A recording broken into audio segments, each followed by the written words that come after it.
Salut à tous et bienvenue dans cette nouvelle vidéo. Cette vidéo qui va tout simplement traiter des intelligences artificielles de Google. Je vais vous les présenter, celles à venir, mais bien évidemment aussi celles que vous pouvez déjà utiliser, qui sont totalement gratuites et aussi qui sont très performantes. Alors pourquoi parler de ce sujet? Tout simplement parce qu'avec le gros boom et l'essor de ChatGPT, et oui, tout le monde en parle, malheureusement, certaines personnes commencent à faire de la désinformation et dire que les GAFAM, donc Google, Amazon, Facebook, Apple et Microsoft, et bien d'autres grosses entreprises sont à la rue côté IA. Eh bien, sachez une chose, c'est totalement faux. Parce que déjà, si on commence à comparer avec ChatGPT, ChatGPT n'est même pas à proprement parler une intelligence artificielle. Du moins pour les gens qui les conçoivent, les data scientists, dont je fais partie. Tout simplement parce que ChatGPT est un modèle préentraîné. Il a été préentraîné justement via son algorithme sur énormément de données et selon les sources qu'on a d'OpenAI, c'est des données qui vont jusqu'en 2021 et justement quand vous allez converser avec ChatGPT à l'écrit, tout simplement ce qui va se passer c'est que ChatGPT va commencer à sortir des patterns récurrents d'écriture en fonction de son apprentissage mais ne va pas forcément apprendre de votre échange. Mais ce n'est pas le cas de Bard de Google et c'est là où on va commencer cette vidéo. Mais alors Bard de Google c'est quoi? Eh bien c'est tout simplement l'équivalent de ChatGPT chez Google et la façon dont il va être implémenté, c'est tout simplement la façon dont ChatGPT est implémenté à Bing chez Microsoft, leur moteur de recherche. Eh bien, ça va être implémenté de la même manière, mais là où Bard est censé être meilleur, c'est parce que Bard va être entraîné sur toutes les données actuelles et va surtout interagir avec toutes les données actuelles avant de vous répondre. Et ça, c'est très intéressant, car on parle ici de potentiellement une vraie intelligence artificielle qui va continuer à apprendre justement avec les données disponibles, mais surtout, et ça, je l'espère, c'est que Google va entraîner, comme ils le font déjà, Bard avec des données utilisateurs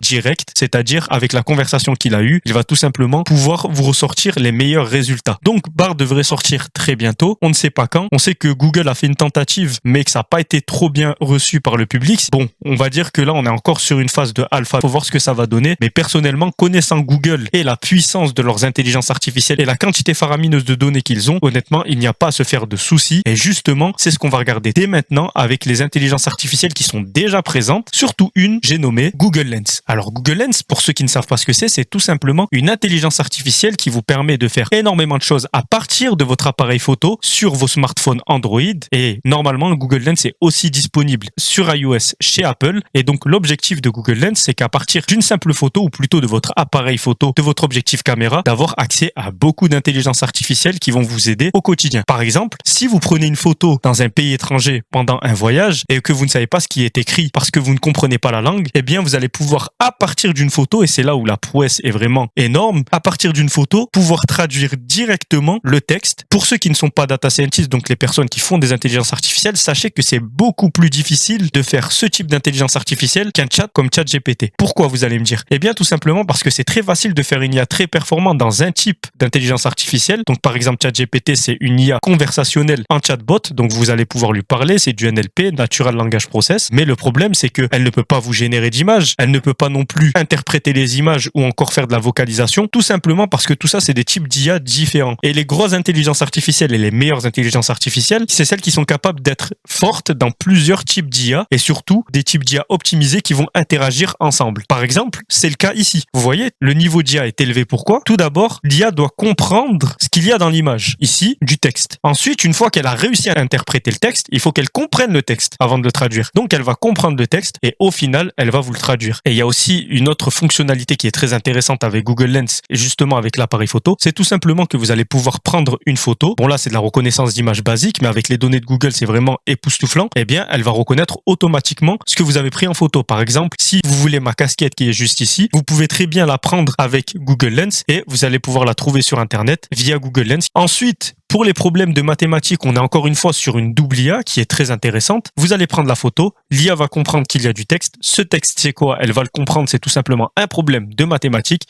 Et ce problème de mathématiques, elle va vous aider à le résoudre. Et ça, honnêtement, c'est de la très bonne intelligence artificielle. Bon, c'est bizarre, on dirait que je parle de nourriture, mais bon, pour les gens qui sont du métier, ils vont comprendre. C'est une IA vraiment très performante et honnêtement, c'est une IA vraiment très utile. On est encore sur de la reconnaissance d'images assez basique, mais encore une fois, les IA, c'est des données. Et Google, des données, ils en ont à foison. Et là, ce qu'on peut voir, c'est tout simplement que identifier des plantes et des animaux, même si c'est de la reconnaissance d'images basique, avec Google qui a toutes les plantes et tous les animaux répertoriés jusqu'à présent, eh bien, vous allez pouvoir tous les trouver. Et ça, c'est vraiment pas mal.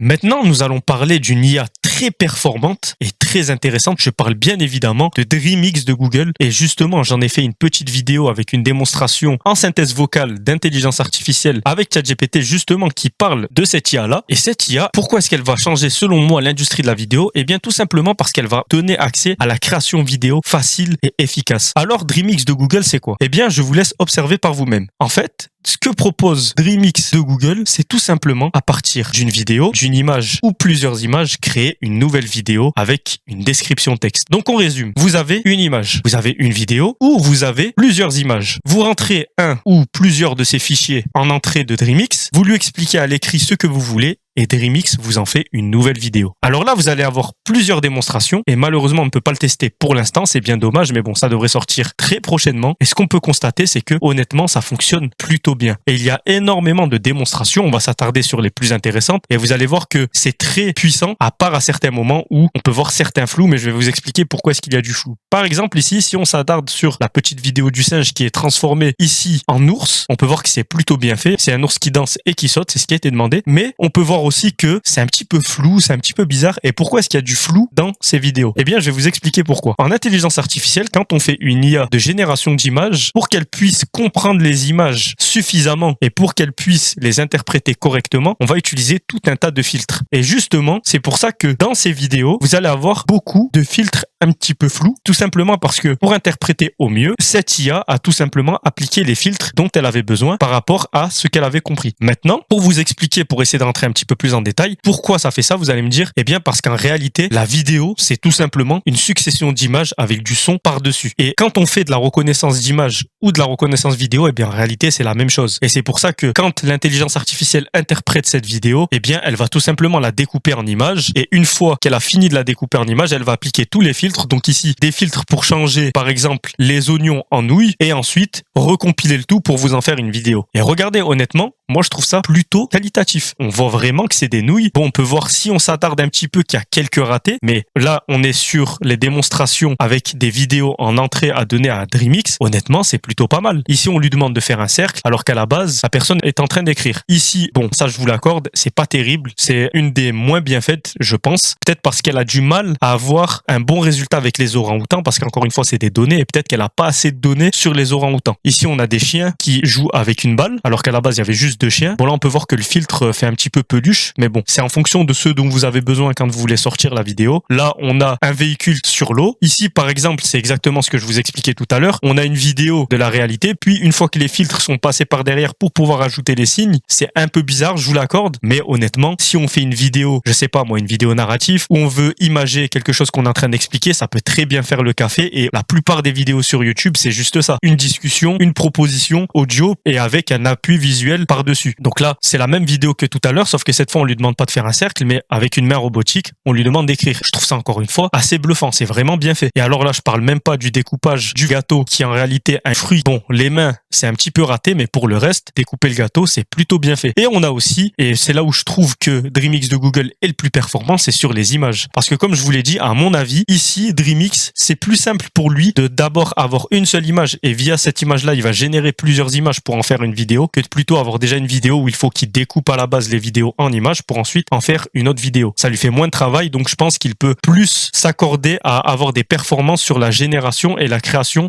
de la vidéo. Et par exemple, ici, on a quelques exemples qui sont vraiment bien faits. Ici, on a une image en entrée qui est un paysage et on lui demande de rajouter un grizzly qui est en train de marcher avec des oiseaux dans le ciel. Donc, surtout que avec ce petit effet dessin animé, honnêtement, ça rend plutôt bien et surtout, c'est assez cohérent. Bon, là, c'est assez simple. Hein. En gros, ça a tout simplement animé l'image, donc ça, c'est pas terrible. Ici, par exemple, je trouve que c'est hyper bien fait parce que à la base, on a des dunes désertiques, alors que là, on lui a demandé de rajouter un petit chameau et au lieu de juste rajouter un chameau qui aurait fait un petit peu bizarre sur une image réaliste, elle a retravaillé le tout pour faire un chameau en mode dessin comics et pareil, faire un fond équivalent. Et ici, par exemple, pour une forêt avec une licorne, on voit bien que le brouillard a été vraiment bien appliqué. Donc là, c'est pareil pour le Yeti, la poussée de cette petite plante. Et là, on est sur quelque chose d'encore plus qualitatif. On voit qu'il y a une espèce de dézoom avec un bison. Je trouve qu'il n'y a pas trop de filtres qui ont été appliqués. Vous pouvez aussi le faire avec plusieurs images. Donc là, on va avoir des résultats résultats équivalents, même si je trouve ça un petit peu bizarre que ça reste quand même moins bon qu'avec une seule image. Après, encore une fois, c'est peut-être que plus vous lui donnez d'images, moins elle aura de liberté pour interpréter et faire votre vidéo. On le voit ici avec l'ours, avec le jouet, mais par contre, c'est un petit peu l'exception qui confirme la règle. C'est tout simplement cette vidéo-là qui est pour moi la mieux faite de la démonstration de DreamX pour l'instant, avec ce petit jouet chenille, avec quelques images en entrée. La personne a demandé tout simplement de mettre la chenille en mouvement sur une feuille. Et là, honnêtement, DreamX a montré tout son savoir-faire. On dirait une vraie vidéo qui a été filmée. C'est impressionnant. Le background est plutôt réaliste et la chenille bouge de façon naturelle. C'est vraiment bluffant. Donc, je pourrais rentrer en détail de comment ça fonctionne avec les explications qui ont été faites, mais honnêtement, ça serait pas intéressant. On s'attardera sur ça quand DreamX sortira et j'essaierai même de faire des vidéos complètes avec DreamX. Je pense qu'il y a énormément de potentiel et ça risque justement de changer l'industrie de la vidéo, que ça soit au niveau de la production des vidéos ou encore du montage vidéo.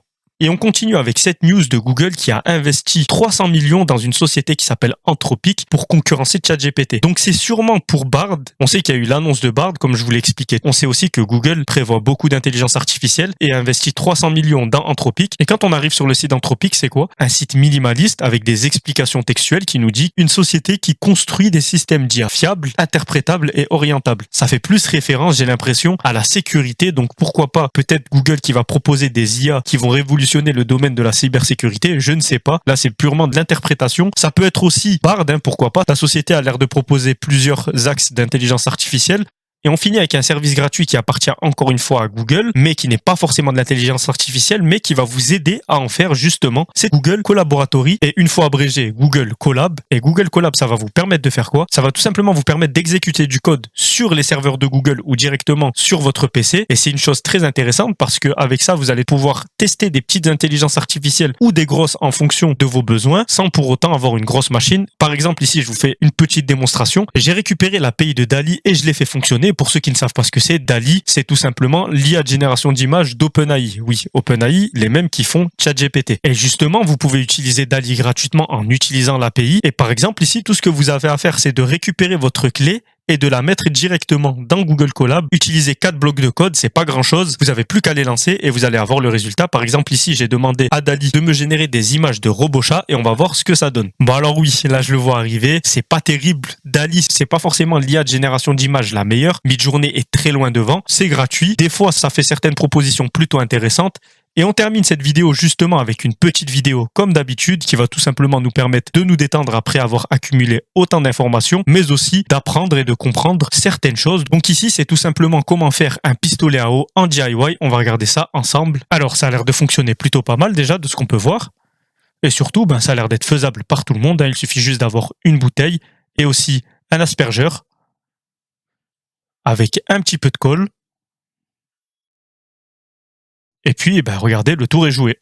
Et c'est déjà la fin de cette vidéo, alors n'oubliez pas d'aller rejoindre le Discord de la communauté. Il se nomme iMediaTek, comme l'ancien nom de cette chaîne YouTube, maintenant c'est Eltemblood. N'oubliez pas aussi de me rejoindre sur tous mes réseaux sociaux qui sont affichés juste ici. Donc sur ce Discord, vous allez retrouver quoi? Eh bien, vous allez retrouver énormément de channels de discussion sur des sujets divers et variés qui touchent à la tech et au gaming. Vous allez aussi avoir toute l'actualité tech dans ce salon Actualité Tech qui va vous être envoyé automatiquement. Donc par exemple ici, ça parle autant de SpaceX que de Hitman, mais aussi et surtout tous les bons plans du moment tech et gaming. Donc ici, par exemple, on a un four Samsung, comme on a un micro USB pour enregistrer une vidéo comme celle-ci. N'oubliez pas également de faire comme les 2 pouces, liker et vous abonner. Et même, maintenant, vous le savez, on a 4 pouces, les quadruples pouces. Donc, likez, abonnez, partagez et surtout, activez la cloche. Et moi, je vous dis à la prochaine pour une nouvelle vidéo. Ciao!